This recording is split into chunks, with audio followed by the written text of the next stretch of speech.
dunia, lihat tetangganya dapat nikmat dunia, iri.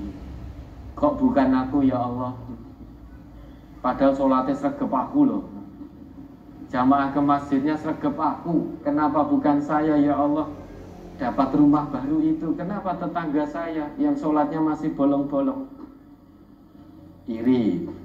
Dan dia menginginkan nikmat yang ada pada tetangganya hilang. Ini iri yang diharamkan, iri yang tercela. Ada anak tetangga diterima bekerja dengan gaji yang besar, sedang anaknya melamar tidak diterima. Padahal TK ranking 1 terus.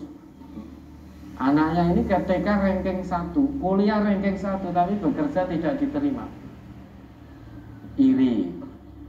Alah, awang itu TK dengan anak saya saja, pinter anak saya kok. Anak saya ranking 1 terus. Itu anaknya tetangga kok diterima di tempat itu, gajinya besar. Anak saya melamar di tempat yang sama kok tidak diterima. Ini berarti dukunnya kuat gue. Itu pasti lewat jalan belakang. Sudah suudon, iri. Menginginkan nikmat tetangganya hilang. Ini iri yang haram, tercela. Maka iri itu pada agama seseorang, Bapak Ibu ya. Sehingga ada orang yang hidupnya di bawah bimbingan Quran, Sunnah, itu iri. Sehingga tidak lepas dari petunjuk Quran, itu harusnya kita iri. Kok bisa? Padahal modal yang Allah berikan pada kita sama, kita diberi modal fitrah. Tapi fulan bisa, kenapa saya masih malas-malasan? Kenapa saya tidak bisa? Orang diberi harta kekayaan kok bisa infak tanpa iman-iman, tanpa rasa bakhil, langsung terus berlomba dalam kebaikan.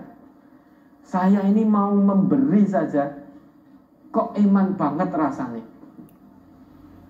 Misalkan 50.000, 100.000, ketika mau saya masukkan ke kotak infak di masjid, kok tiba-tiba jadi oke. 50.000, 100.000 kok oke ya, iman-iman. Tapi ketika saya jalan-jalan ke mall, 100.000 ini kok seperti sedikit sekali. Ketika mau memasukkan iman-iman, ketika dibawa ke mall jadi tidak ada nilainya. Ketika membelanjakan harta di mall itu pun jor-joran. Tapi ketika infak, kenapa? Warna biru, warna merah saja iman. Mesti golek warna sing rada abu-abu lecek. Kalau enggak itu sing kencring-kencring itu. Nah, timbangin ngebot-ngeboti kantongan, ngebot deh. Padahal diberi Allah lebih. Nah itu ada orang yang diberi lebih kok gak iman-iman. Maka beberapa waktu yang lalu kan ada yang infak untuk pondok pesantren, sekian ratus juta. Bahkan ada yang 1 miliar pada waktu itu. Kemutan tidak? Ada yang 1 miliar dari Purwodadi itu. Kok bisa? Oh ya Allah, karena dia punya ya Allah. Coba Engkau anugerahkan hamba ya Allah uang miliaran, pasti saya juga akan infak 1 miliar. Belum tentu. Ini kan hanya angan-angan ketika kita belum punya. Ketika betul dijawab oleh Allah, diberi betul, arep infak, iman lah kok oke men. Padahal dulu permohonannya kepada Allah, ya Allah, hamba mohon ya Allah anugerahkan hamba harta banyak seperti fulan itu ya Allah. Niscaya hamba akan berinfak sebagaimana yang fulan itu lakukan. Begitu dijawab betul oleh Allah, iman. Ketika diingatkan janjinya, dia mengatakan, aku punya uang banyak seperti ini karena kepandaianku. Karena kepandaianku, padahal itu ujian dari Allah. Dhisik kowe memohon, berdoa, kowe berjanji, ki tenang nyoh tak titipi. Jadi eman-eman sudah kufur sudah. Maka Bapak Ibu jangan punya pikiran misalkan ya Allah punya aku, andai kata aku yang punya, insya Allah lebih dari itu. Belum tentu. Saya ingin jenengan ngoteni mergo rung duwe. Engko nek wis duwe ya pengen tuku ini itu dan lain sebagainya.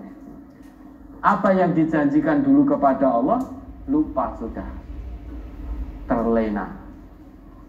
Biasanya orang itu mohon pada Allah bahkan dengan janji ini janji itu memang saat randuwe.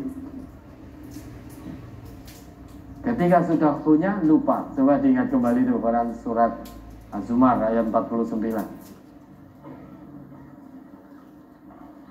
Surat Az-Zumar nomor surat 39 ayat 49. Fa'idza massal insana dzurrun ta'ana summa idza khawwalnahu ni'matan minna qala innama utituhu ala ilm bal hiya fitnatun walakinna aktsarahum la ya'lamun.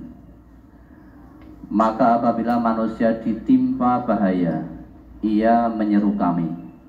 Kemudian apabila kami berikan kepadanya nikmat dari kami, ia berkata, sesungguhnya aku diberi nikmat itu hanyalah karena kepintaranku. Sebenarnya itu adalah ujian, tetapi kebanyakan mereka itu tidak mengetahui. Di saat manusia tidak punya, sedang susah, itu datang kepada Allah, mohon, bermunajat, bersimpuh, nggak kenal waktu. Tapi begitu Allah jawab, tiba-tiba berbalik menjadi sombong, lupa dengan janjinya. Yang lebih jelas lagi coba At-Taubah ayat 75. 75 atau berapa itu? 53 atau 75? At-Taubah ayat 75, 76, 77. Ya, itu lebih jelas lagi. Biasanya yang kita janjikan seperti itu, permohonan kita pada Allah. At-Taubah ayat 75 sampai 77. Wa minhum man 'ahadallaha la in atana min fadlihi lanasaddaqanna wa lanakunanna minas sholihin. Falamma atahum min fadlihi bakhilu bihi wa tawallaw wa hum mu'ridun. Fa'aqabahum nifaqan fi qulubihim ila yaumi yalqawnahu bima akhlaqullaha ma wa'aduhu wa bima kanu yakdzibun. Dan di antara mereka ada orang yang telah berikrar kepada Allah, sesungguhnya jika Allah memberikan sebagian karunia-Nya kepada kami, pastilah kami akan bersedekah dan pastilah kami termasuk orang-orang yang soleh. Nah ya dah, ini dulu. Wa minhum man ahadallah la in atana min fadlihi lanasaddaqanna wa lanakunanna minas sholihin. Dan di antara manusia itu ada yang berjanji kepada Allah, la in atana min fadlihi, jika kami diberi karunia dari Allah, ingat, lanasaddaqanna, janjinya luar biasa dengan dua penguat itu, lamut taukid dan nun at-taukid, lanasaddaqanna. Dan ini dikata lanasaddaqanna itu kan sikol fil lisan, berat diucapkan dalam lisan.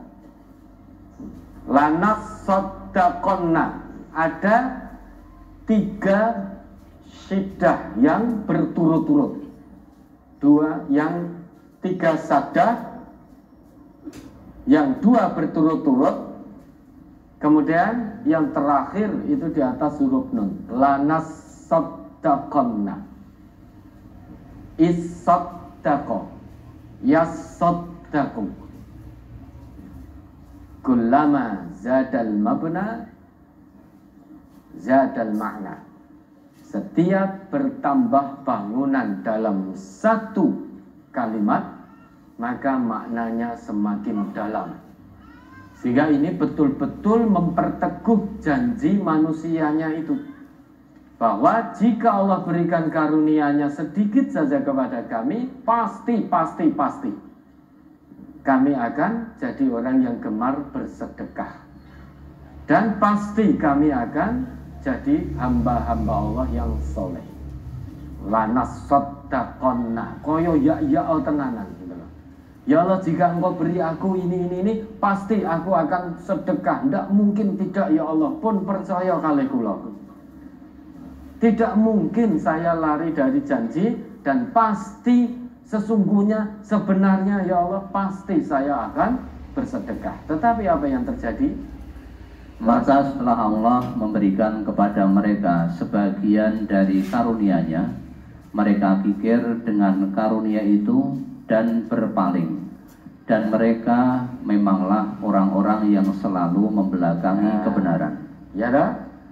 Tenan dijawab oleh Allah, falamma atahum min fadlihi bakhilu bihi. Diberi oleh Allah apa yang dimohonkan dan dijanjikan tadi, minta harta sekian, diberi oleh Allah. Ternyata setelah diberi oleh Allah, tiba-tiba bakhilu bihi. Tidak lagi ingat bahwa dulu pernah berjanji, lanas soddaqonna, pasti kami akan jadi hamba yang gemar bersedekah. Tidak ingat lagi janjinya. Kenapa? Karena uang sudah di depan matanya.